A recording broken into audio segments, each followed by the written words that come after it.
Curiosities of the Sky 01, The Windows of Absolute Night.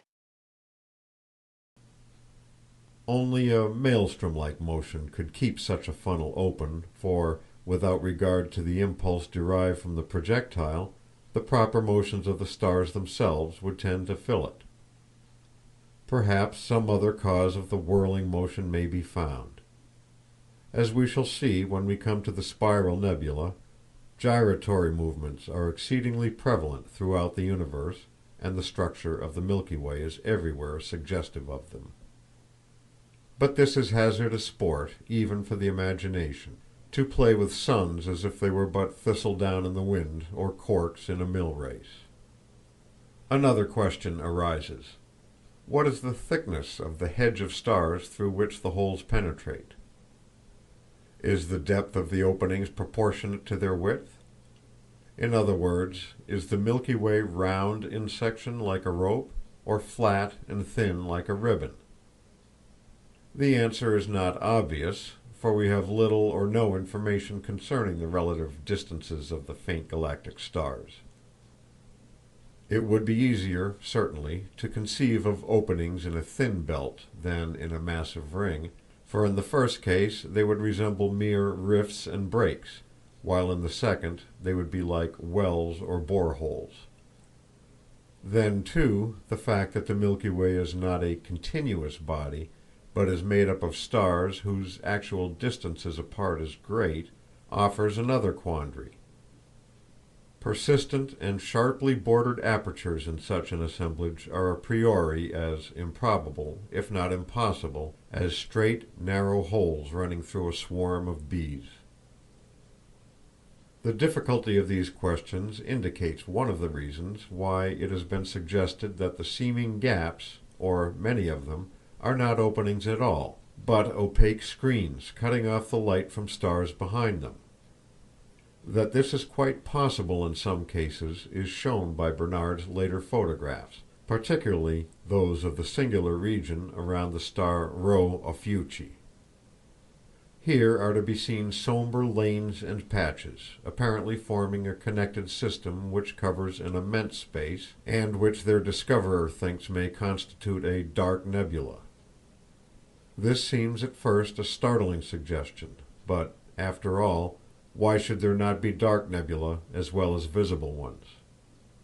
In truth, it has troubled some astronomers to explain the luminosity of the bright nebula, since it is not to be supposed that matter in so diffuse a state can be incandescent through heat, and phosphorescent light is in itself a mystery.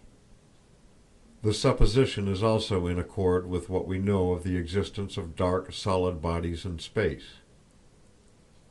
Many bright stars are accompanied by obscure companions, sometimes as massive as themselves. The planets are non-luminous. The same is true of meteors before they plunge into the atmosphere and become heated by friction, and many plausible reasons have been found for believing that space contains as many obscure as shining bodies of great size. It is not so difficult, after all, then, to believe that there are immense collections of shadowy gases and meteoric dust whose presence is only manifested when they intercept the light coming from shining bodies behind them.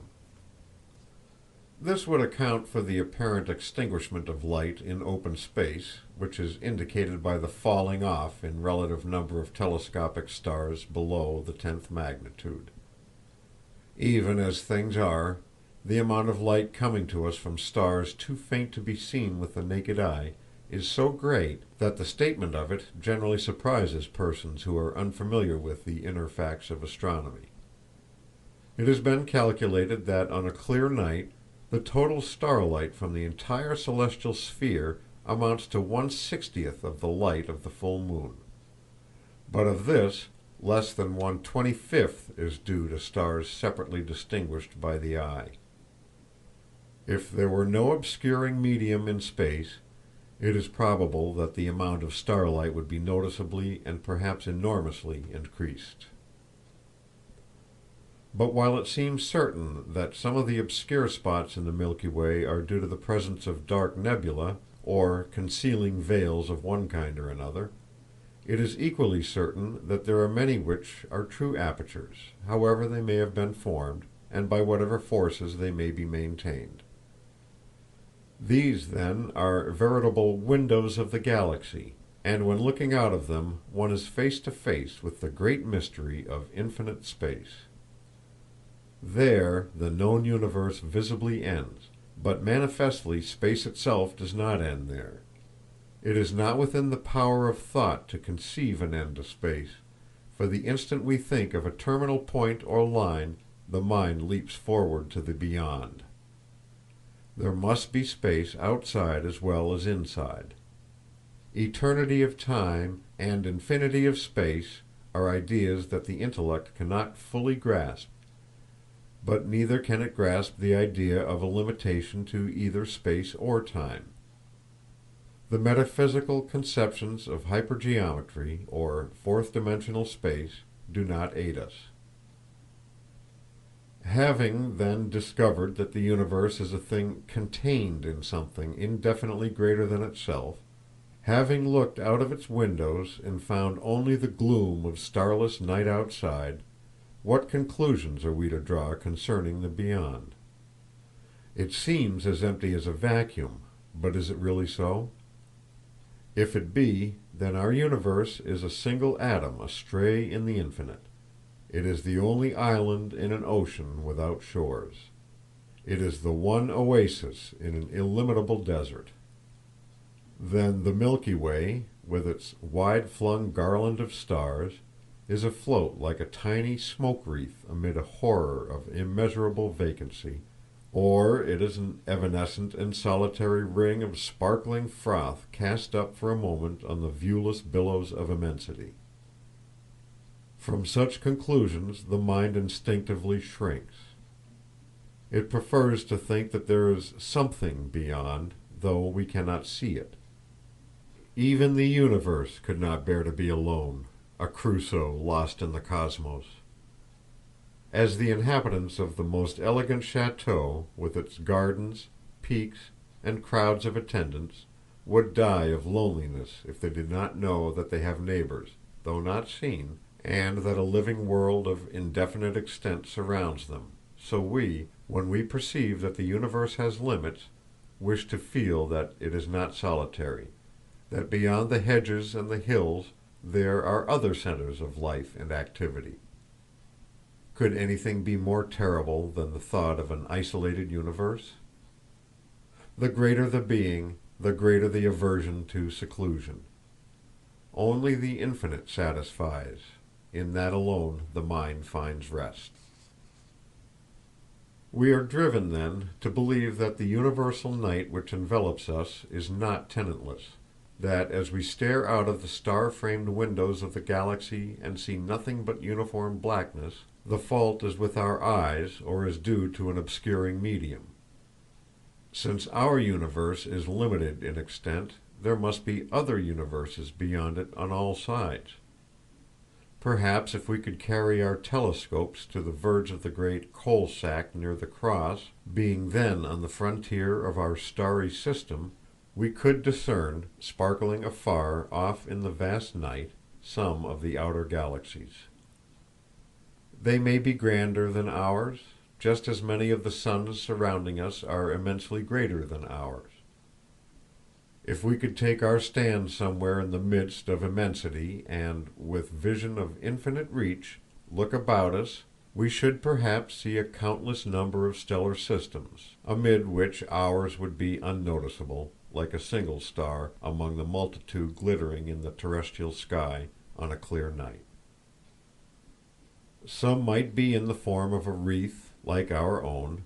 Some might be globular, like the great star clusters in Hercules and Centaurus. Some might be glittering circles, or disks, or rings within rings. If we could enter them, we should probably find a vast variety of composition, including elements unknown to terrestrial chemistry. For while the visible universe appears to contain few, if any, substances not existing on the earth or in the sun, we have no warrant to assume that others may not exist in infinite space. And how as to gravitation? We do not know that gravitation acts beyond the visible universe, but it is reasonable to suppose that it does. At any rate, if we let go its sustaining hand, we are lost, and can only wander hopelessly in our speculations, like children astray. If the empire of gravitation is infinite, then the various outer systems must have some, though measuring by our standards an imperceptible, attractive influence upon each other. For gravitation never lets go its hold, however great the space over which it is required to act. Just as the stars about us are all in motion, so the starry systems beyond our sight may be in motion, and our system as a whole may be moving in concert with them.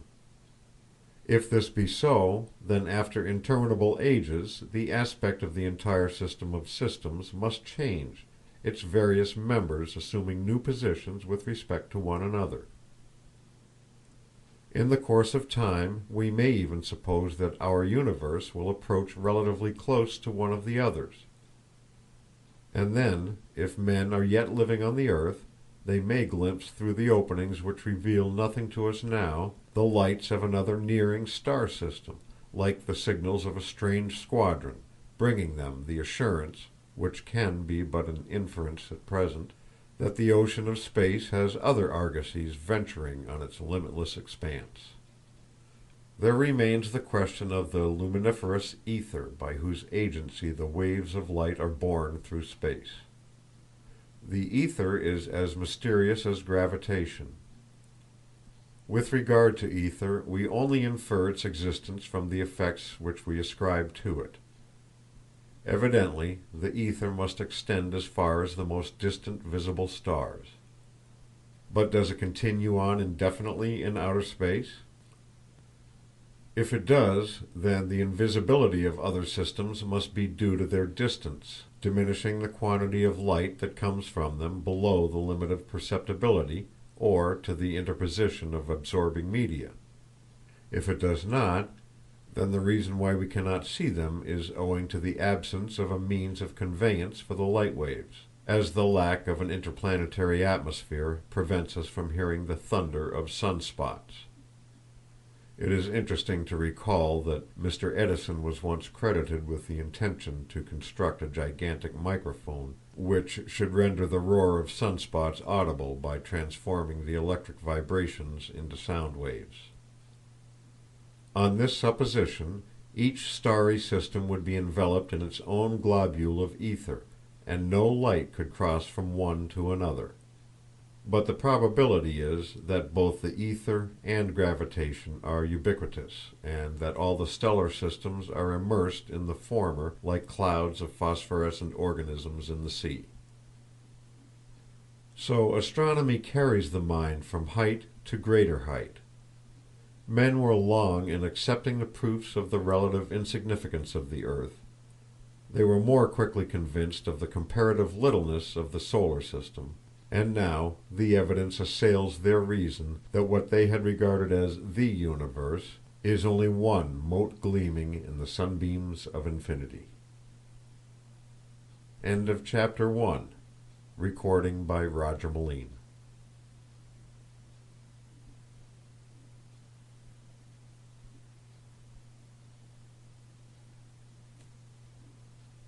Se você gostou desse vídeo, já sabe, né? Deixa o like, se inscreve no canal e ativa o sininho para não perder nenhuma novidade. Um beijo, fiquem com Deus e até a próxima. Fui!